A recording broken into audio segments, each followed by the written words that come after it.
আসসালামু আলাইকুম, নমস্কার। আমরা যতজনে যেটাও প্ল্যান করি না কেন, আল্লাহ যদি হুকুম না করেন আইন আল্লাহ যদি হুকুম না করেন, সম্ভব নাই।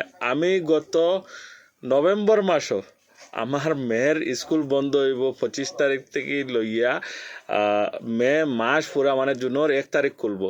ওই হিসাবে আমি প্ল্যান করিয়া টিকিট কাটিয়া মানে সব থেকে আগে ভাগে সেটিং করিয়া রাখছি।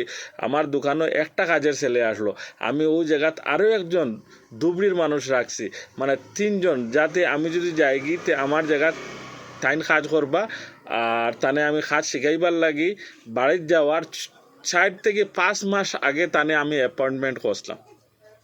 কিন্তু দুঃখ যে তাই 2 মাস আমার ওখানে কাম করার পরে তান গড়ো কোনো একটা অসুবিধা হওয়ার কারণে তাই গড়ো যাইতে লাগছে গেছেন। এটা হইল গিয়া মানে আল্লাহর আগে আমরা কিচ্ছু করার নাই। হৌ ছেলেটা ভোট দিবার লাগি আর একটা ছেলে আসলো গড়ো যাইবার প্ল্যান করছে।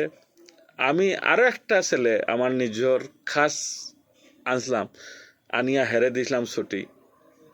কিন্তু হেরে ছুটি দিছি যে আমার মানে বান্দা আসলো, খুব বালা ছেলে আসলো, আমার নিজের মানুষ পাইয়া কইলাম আচ্ছা যা বাড়ির যা ভোট দিয়া আয়।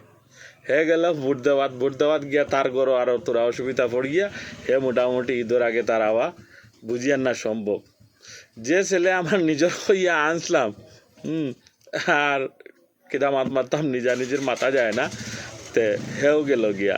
এখন বাইআইন ওলা অবস্থা হয়েছে, আজকের ডেটে আমার টাকার কথা আসলো আমার বাড়ির শিলচর বাগা বাজার, কিন্তু আজকে আমি ব্যাঙ্গলোর দোকানদারি করি আর ওই দেখো মাতিয়া লাভ নাই। মানে এত বড় একটা দোকান 2জন মানুষের কাম আমার একলা করা লাগে। কষ্টর কোনো অসুবিধা নাই, এই কষ্টর মূল্যও আছে, তে কোনো অসুবিধা নাই।